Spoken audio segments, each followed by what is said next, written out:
Donc la vidéo va porter sur la réalisation de cet exercice 30, en sachant qu'il était fait en deux parties. Une première partie qui vous renvoyait en fait sur des calculs relativement simples, mais dont on pouvait utiliser plein de méthodes différentes. Et puis une deuxième partie qui est à proprement parler sur les tableaux croisés dynamiques.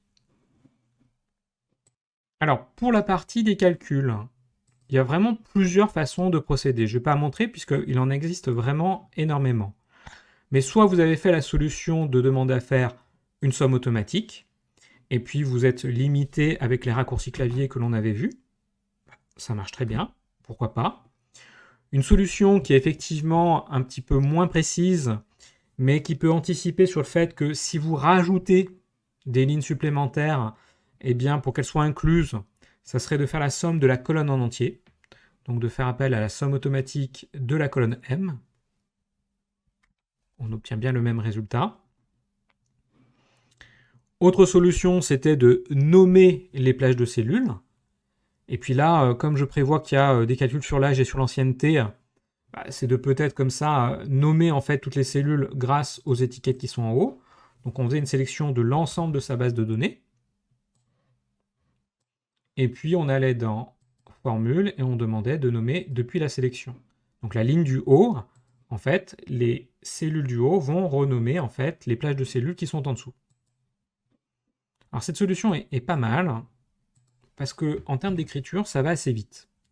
Donc, la somme des salaires, ça s'appelle salaire brut. Donc on commence à mettre les premières lettres. Donc là, l'avantage, c'est que cette méthode-là pouvait aller assez vite en termes d'écriture, surtout que le nom des colonnes était assez explicite. Elle a le petit inconvénient que si vous rajoutez des lignes supplémentaires, elles ne seront pas forcément incluses. Pour que ça marche, il faut insérer des lignes. Pour obtenir des âges supplémentaires ou des salaires supplémentaires, il faut les insérer au sein de la base de données. Alors en termes de dernière méthode, on va présenter la méthode avec donc la fonction tableau. Alors, je vais d'abord supprimer ces éléments-là. Et donc il était intéressant notamment dans le fait que dans la partie 2, il est question de tableau croisé dynamique. On pouvait dès le départ transformer sa base de données en tableau et puis se lancer dans les calculs. Alors pour profiter de la fonction tableau mais ne pas être bloqué par les noms, je vais supprimer toutes les cellules qui ont été nommées pour me remettre donc dans, la position classique lorsqu'on a juste transformé sa base de données en tableau. Et donc pour réaliser les calculs, là encore, soit on fait appel à somme automatique, soit on fait l'écriture, la saisie manuelle. Et donc la petite subtilité, c'est qu'on a des références qui sont des références structurées. Et donc ensuite, alors je vais faire la version saisie, je vais mettre égal la moyenne, c'est la moyenne de l'âge, donc la colonne, elle était ici. On utilise les raccourcis clavier. Donc la moyenne de l'ancienneté.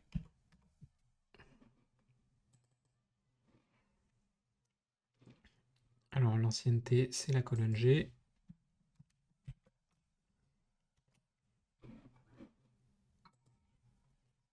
Ensuite, on veut la plus grande ancienneté. Alors dans ces cas-là, ce que l'on peut faire, c'est faire des copies, bien sûr, et puis juste de dire qu'au lieu de la moyenne, on veut l'ancienneté maximum, donc la formule max. Et pour le nombre de salariés, on doit compter des cellules. Donc la fonction, alors NB ou NBVal d'ailleurs, qui peut être assez pratique, puisque NBVal, on n'a pas besoin de prendre des cellules qui contiennent des chiffres. On peut prendre ce dont on a besoin. Alors d'ailleurs, on peut très bien refaire la même chose et de juste transformer le calcul. Alors comme c'est des chiffres, la fonction NB va fonctionner dans ces cas-là.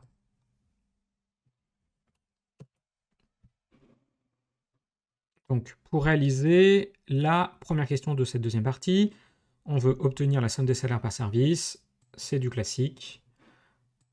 On fait appel au tableau croisé dynamique. on a besoin donc de la somme des salaires par service. On prend les salaires, on prend les services, et puis on peut en profiter pour changer le format pour rendre les chiffres plus lisibles.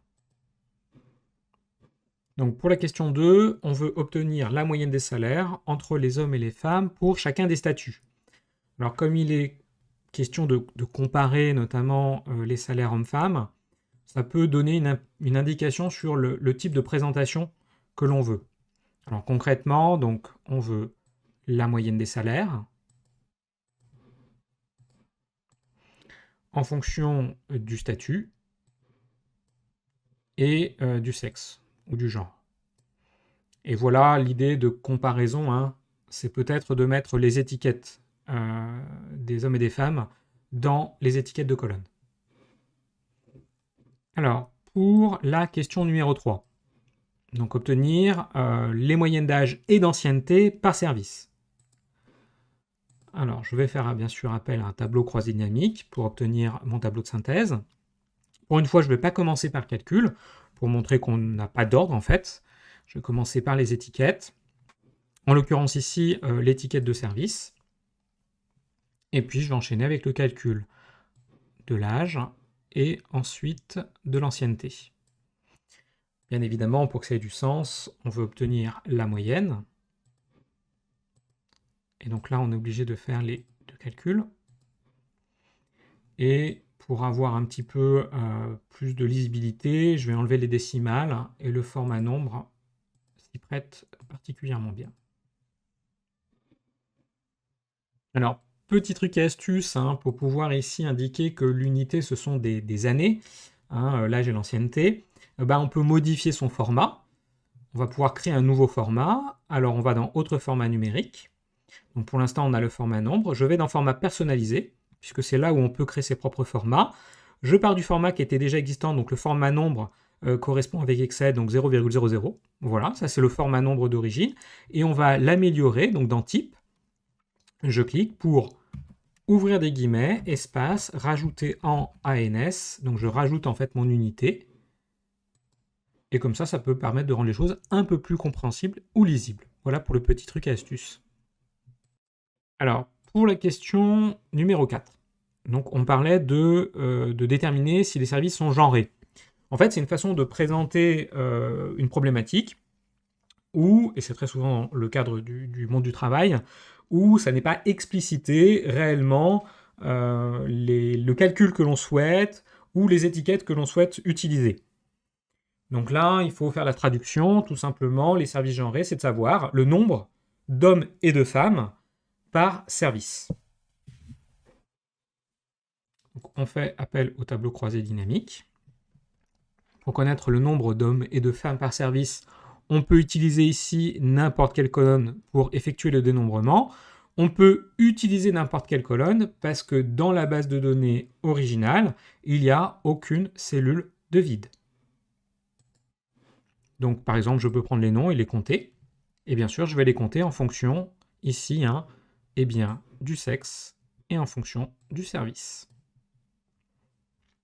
Et toujours comme rappel, on peut très bien sortir un graphique pour se représenter les informations de façon plus visuelle. Alors, pour la question 5, on souhaite obtenir donc, le nombre d'hommes et de femmes selon le type de contrat. C'est une question très classique. Donc, on veut connaître le nombre des individus. On peut comme ça utiliser la colonne des noms. Mais bien sûr, on peut utiliser n'importe quelle colonne pourvu que l'on fasse le calcul nombre. Et ensuite, on voulait dénombrer en fonction du sexe ou du genre et en fonction du type de contrat. Donc là, c'était ici.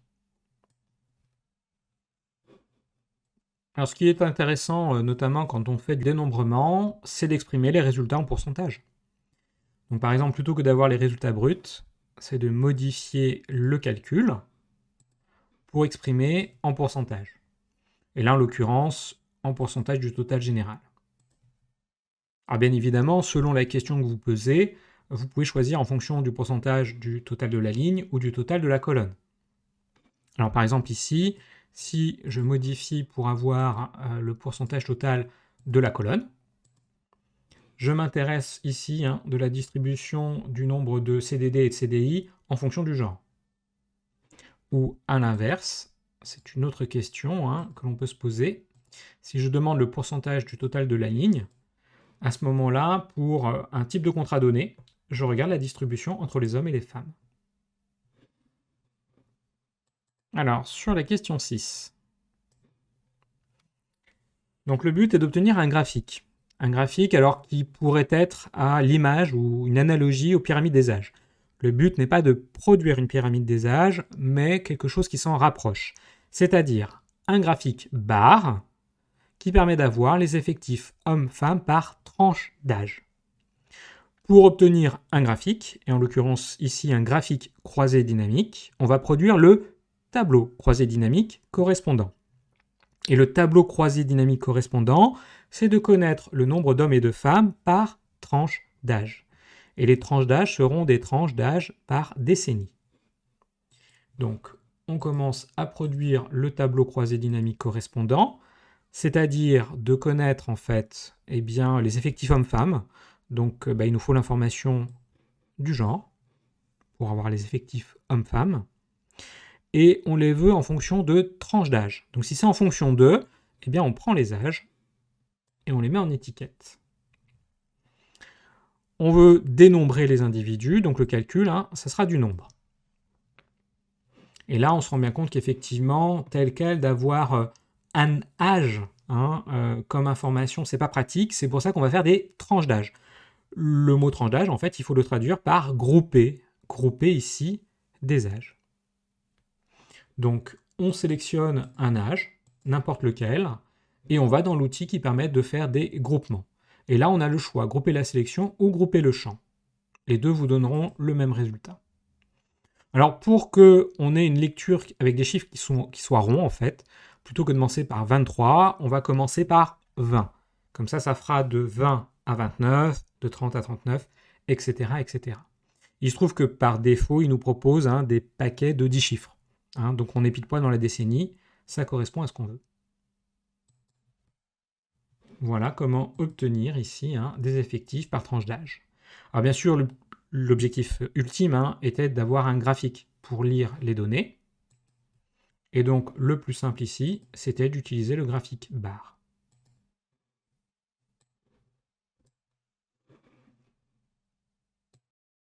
Alors pour la dernière question, on veut donc là encore connaître un nombre de salariés. Donc par avance, on sait qu'on doit faire un calcul de dénombrement par tranche de salaire. Donc c'est un dénombrement en fonction du salaire. Donc c'est un tableau au départ relativement simple. On veut dénombrer des salariés en fonction des salaires. Et bien évidemment que tel quel, ça n'est pas ou peu utilisable. Et donc l'intérêt, c'est de faire des tranches de salaire. Et des tranches de salaire par des tranches de 500. Donc on fait appel à l'outil qui permet donc de grouper une sélection. Et là encore, pour qu'on ait des chiffres qui soient justes, ou en tout cas qui soient ronds, l'idéal était de commencer par 1500, pour avoir des tranches de 500, donc 1500, 2000, 2000, 2500, etc., etc. Alors là, bien penser à corriger, et de mettre que l'on veut des tranches de 500, ou des paquets de 500.